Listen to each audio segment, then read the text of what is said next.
అందరికీ నమస్కారం. నేను మీ పుట్టా మహేష్ కుమార్. ఎన్డీఏ కూటమి టీడీపీ పార్టీ తరఫున నేను ఏలూరు పార్లమెంట్ అభ్యర్థిని. పోలవరం టి నర్సాపురం మండలం ఇక్కడ సమస్యలన్నీ కూడా మేము గుర్తించాము. అక్కడ రైతులతో మాట్లాడాము. ఇవాళ పామ్ ఆయిల్ రైతులు ఉన్నారు. ఇవాళ పామ్ ఆయిల్ రైతులకి మేము క్లియర్గా చెప్పాము, 17,000 రూపాయలు ఫిక్స్డ్ ప్రైజ్ చేసి దానికి ఒక ఎక్స్క్లేషన్ పెడదామని పామ్ ఆయిల్ రైతులకి నేను హామీ ఇవ్వడం జరిగింది. మేము గెలిచిన తక్షణమే దాని మీద నేను పోరాటం చేసి అది వచ్చేట్లు నేను 100% చూస్తాను.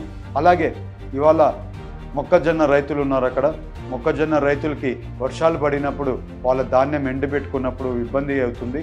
వాళ్ళకి వేర్ హౌస్ అయినా కానీ గోడౌన్లు అయినా కానీ ఇవన్నీ కూడా వాళ్ళకి వచ్చేట్లు ఏర్పాటు నేను చేసి పెడతాను. అలాగే ఇవాళ మీరు చూస్తే ఈ నిమ్మ రైతులు ఉన్నారు. నిమ్మ రైతులకు కూడా ఇబ్బంది ఉంది. ఎందుకు అంటే వాళ్ళకి పైనసారి ఈ వర్షాలు పడి చాలా ఇబ్బంది పడి అవన్నీ కూడా గిట్టుబాటు ధర రాక ఇబ్బంది పడ్డారు. ఈ గవర్నమెంట్ పట్టించుకోలేదు మిమ్మల్ని. మేము వచ్చిన తక్షణమే మీ అందరికి కూడా మేము అండగా ఉంటాం.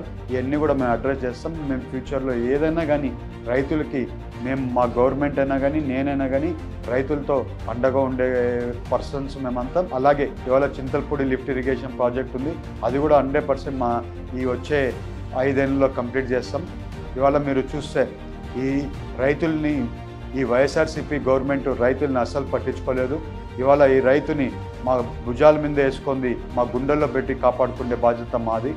నేను ఇప్పుడు చెప్పిన విషయాలన్నీ కూడా కంప్లీట్ చేసి మీ ముందుకు మళ్ళీ నెక్స్ట్ ఎలక్షన్కి వస్తాను. ఈసారి నన్ను ఆస్వాదించమని మిమ్మల్ని అందరినీ కోరుకుంటూ మీ పుట్టా మహేష్ కుమార్. మన బ్రతుకులు మారాలి.